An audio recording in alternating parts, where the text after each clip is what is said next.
क्योंकि हमारी कानून व्यवस्था ही ऐसी है कि छोटे लोगों को छोड़ेंगे नहीं और बड़े लोगों का हम कानून कुछ नहीं बिगाड़ पाएगा। इन बड़े लोगों को तो सुरक्षा और सम्मान के नाम पर सरकारी गाड़ियों में थाने, यहाँ जहाँ भी आवश्यकता हुई लेकर जाया जाएगा। छोटा कर्मचारी उनके चंगुल में फंसा हुआ हो या मौका लगा तो हथकड़ी डालकर ले जाया जाएगा। या पुलिस का ये अलग अलग व्यवहार ठीक है क्या?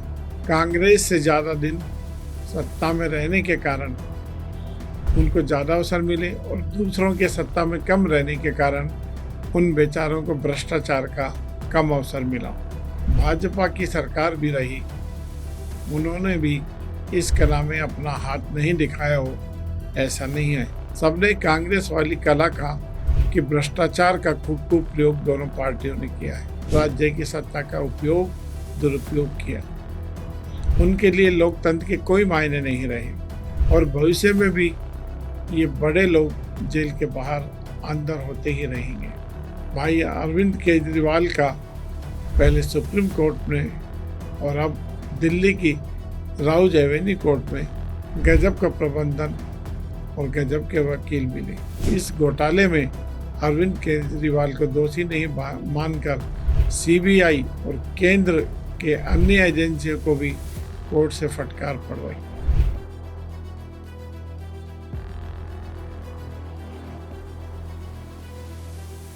बात आमजन की यूट्यूब के इस एपिसोड में आप सभी को रमेश अग्रवाल का नमस्कार।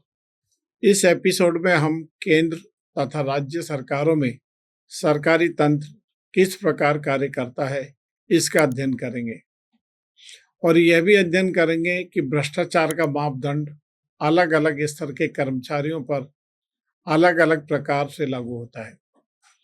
जैसे भ्रष्टाचार की कार्रवाई में यदि कोई छोटा कर्मचारी फंस जाए तो उसके साथ दोयम दर्जे का व्यवहार भ्रष्टाचार निरोधक विभाग द्वारा होता है। और ध्यान रहे, यदि बड़ा ब्यूरोक्रेट्स आईएएस, आईपीएस या मंत्री जी भ्रष्टाचार में फंस जाएं तो क्या भ्रष्टाचार निरोधक विभाग के कर्मचारी उस वीआईपी के साथ भी वही व्यवहार करेंगे जो आम कर्मचारी के साथ करते हैं? हिम्मत ही नहीं होगी वीआईपी के साथ आम कर्मचारियों जैसा व्यवहार करें। मित्रों, इन बड़े लोगों को तो सुरक्षा और सम्मान के नाम पर लग्जरी सरकारी गाड़ियों में थाने, यहाँ जहां भी आवश्यकता हुई लेकर जाया जाएगा। और यदि छोटा आदमी, छोटा कर्मचारी उनके चंगुल में फंसा हुआ हो तो उसे हाथ पकड़कर या उसकी गुद्दी या उसकी कॉलर पकड़कर या मौका लगा तो हथकड़ी डालकर ले जाया जाएगा। जरा सोचिए, भ्रष्टाचार में फंसे हुए आम कर्मचारी और बड़े अधिकारी जी, मंत्री जी के साथ भ्रष्टाचार निरोधक विभाग या पुलिस का ये अलग अलग व्यवहार ठीक है क्या? ये हिंदुस्तान है मित्रों, लोकतंत्र का नमूना। इस लोकतंत्र के नमूने में हर आदमी के साथ अलग अलग व्यवहार सरकार का होता है। मित्रों, मैं सोच रहा था कि इस एपिसोड में देश में फैले भ्रष्टाचार की बात समाप्त करके आगे के एपिसोड में हम देश के पॉजिटिव विकास की बात करेंगे। लेकिन एक बार ये भ्रष्टाचार की गाथा या भ्रष्टाचार का काव्य पाठ चालू हो गया तो रुकने का नाम ही नहीं लेता। सिनेमा की रील की तरह मस्तिष्क की गहराइयों में, हमारे दिमाग के मेमोरी कार्ड में देश की केंद्र सरकार और विभिन्न राज्यों की राज्य सरकारों द्वारा भ्रष्टाचार का जो खुला खेल फरुक्कावादी इस देश में खेला गया, वह तो परत दर परत अपने आप ही दिमाग से निकलने को आतुर है। हम सभी जानते हैं कि किस किस तरह सरकारी विभागों में और किस किस सरकारी विभाग में जनता के काम अर्थात जनहित के कार्यों के बदले प्रत्यक्ष और अप्रत्यक्ष रूप से जनता के साथ साथ मंत्री जी, मुख्यमंत्री जी, प्रधान जी और लगभग कांग्रेस के सभी प्रधानमंत्रियों ने कैसे देश के विकास के साथ साथ या कहें देश और राज्यों के विकास के नाम पर अपना स्वयं का विकास भी किया।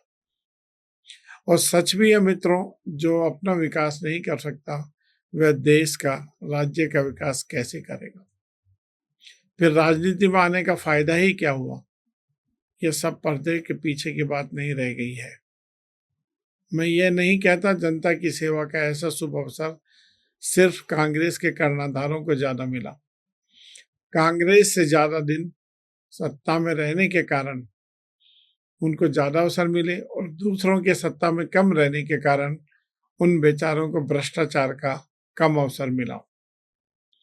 जिन जिन दलों की या व्यक्तियों की सरकारें सत्ता में रही, उनके भ्रष्टाचार की बैतरणी में डूबने की में कोई कमी नहीं छोड़ी।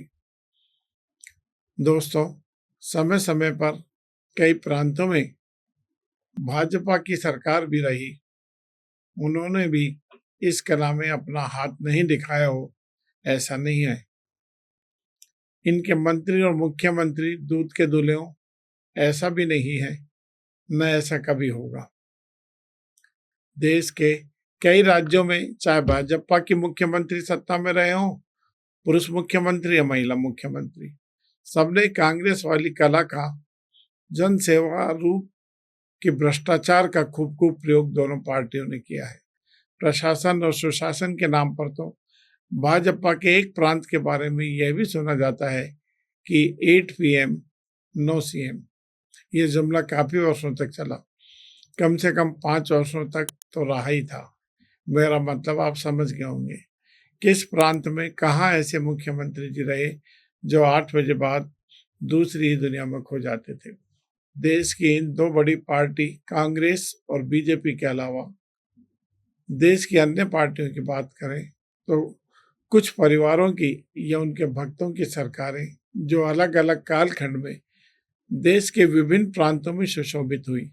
इनमें बिहार में Shri Lalu Prasad Yadav and sons enterprises, Jharkhand में शिबू सोरेन और फिर उनके पुत्र गद्दी के पर आसीन हुए उत्तराधिकारी Shri Hemant Soren and sons enterprises, Bengal में आदरणीय Mamata Didi Banerjee and company, UP में Mulayam Singh and sons enterprises, Jammu Kashmir में अब्दुल्ला एंड सन्स एंटरप्राइजेस और महबूबा एंड पार्टी। इन सभी के द्वारा जम्मू कश्मीर में भ्रष्टाचार का और आतंकवाद का खुला खेल पर्दे के पीछे खेला गया। वह इतिहास में काले शब्दों में अंकित हो गया है। इसी प्रकार हरियाणा में चौधरी भजनलाल, इनकी भजन मंडली की कहानी सब जानते हैं। राव वीरेंद्र सिंह, चौटाला परिवार और Bhupendra Hooda and sons enterprises. इस प्रकार पंजाब में शिरोमणि अकाली दल के Shri Prakash Singh Badal and sons enterprises और भगवंत सिंह मान, जो कि देश की कट्टर ईमानदार पार्टी आम आदमी पार्टी के मॉडल हैं, पंजाब में राज्य के मुख्यमंत्री हैं। उड़ीसा में बीजू पटनायक और उनके पुत्र नवीन पटनायक। तमिलनाडु में जयललिता एंड कंपनी। इनके क्या क्या हाल रहे एनालिसिस करेंगे तो पाएंगे कि इन्होंने भी कांग्रेस की तरह अपने अपने राज्यों में भ्रष्टाचार और अन्य गैर वैधानिक गतिविधियों में चार चांद लगाए हैं।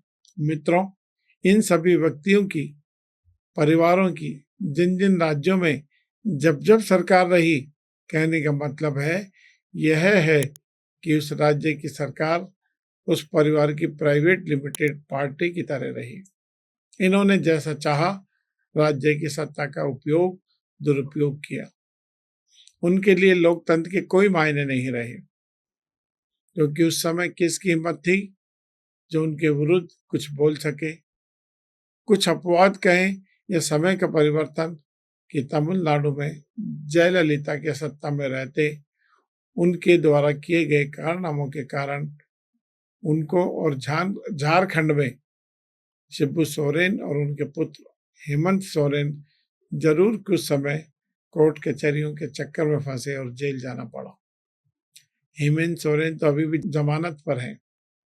इस प्रकार लालू प्रसाद यादव, आदरणीय भाई साहब अरविंद केजरीवाल, मधु कोड़ा, झारखंड से जगन्नाथ मिश्र, हरियाणा में ओम प्रकाश चौटाला और कश्मीर के मुख्यमंत्री जो पूर्व में रहे बख्शी गुलाम मोहम्मद इत्यादि इत्यादि आंशिक तौर पर जेल गए, और अधिकांश लोग हमारे कानून के छिद्रों का लाभ उठाकर जमानत पर पहले भी और अब भी जेल से बाहर हैं, और भविष्य में भी ये बड़े लोग जेल के बाहर अंदर होते ही रहेंगे, और इनका कोई कुछ खास बाल बांका भी नहीं कर सकता, क्योंकि हमारी कानून व्यवस्था ही ऐसी है कि छोटे लोगों को छोड़ेंगे नहीं और बड़े लोगों का हम मतलब कानून कुछ नहीं बिगाड़ पाएगा। यही तो है लोकतंत्र की बलिहारी।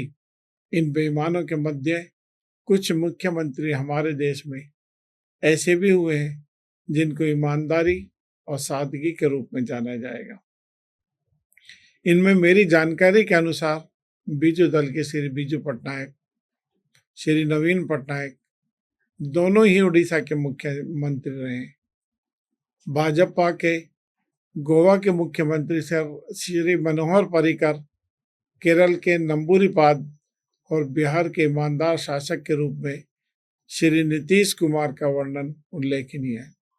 मित्रों, यहाँ यह भी बता देना जरूरी है और यह चर्चा करना भी जरूरी है कि भारतीय राजनीति में जहाँ नीतीश कुमार, नवीन पटनायक, बीजू पटनायक एवं गोवा के मुख्यमंत्री श्री मनोहर पर्रिकर का नाम स्वच्छ व भ्रष्टाचार मुक्त शासक के लिए जाना जाएगा, वहीं वर्तमान में जीवित मुख्यमंत्री अभूतपूर्व मुख्यमंत्रियों में जिनका नाम आता है यूपी की मुख्यमंत्री सुश्री मायावती, बहन ममता बनर्जी बंगाल से, दिल्ली के श्री 1008 संत ईमानदार की प्रतिमूर्ति घोरतम जनसेवक भाई श्री अरविंद केजरीवाल और उनके घोरतम सहयोगी मनीष सिसोदिया जी, सत्येंद्र जैन जी, सुनाम धन्य श्री 1008 संजय सिंह जी जो कि राज्यसभा को सुशोभित कर रहे हैं, विजय नायर इत्यादि इत्यादि। इन सब की विशेषताएं और उनके गुणों का बखान आप काफी समय से देश के मीडिया में और समाचार पत्र में सुनते आ रहे हैं। भाई अरविंद केजरीवाल का पहले सुप्रीम कोर्ट में और अब दिल्ली की राउज एवेन्यू कोर्ट में गजब का प्रबंधन और गजब के वकील मिले, जिन्होंने इनको शराब नीति के बारे में, इस घोटाले में अरविंद केजरीवाल को दोषी नहीं मानकर सीबीआई और केंद्र के अन्य एजेंसियों को भी कोर्ट से फटकार पड़वाई। भगवान ऐसे देशभक्त, मानवता की सेवा करने वाले न्यायाधीश और वकील सबको दे। इनको कोटि कोटि से अभिनंदन। जय हो लोकतंत्र की, बलिहारी जाऊं ऐसे लोकतंत्र को। देश के राज्यों की कर्णधारों की ख्याति और उनके कारनामों का गुणगान हम करते ही रहेंगे। आज के एपिसोड में बस इतना ही। कल इसी समय नए एपिसोड के साथ आप सर से फिर मुलाकात होगी। तब तक के लिए नमस्कार, शुभ रात्रि। यह एपिसोड आपको कैसा लगा, इसको सब्सक्राइब करें, शेयर करें और लाइक करें और अपने विचार कमेंट्स में भेजें। धन्यवाद।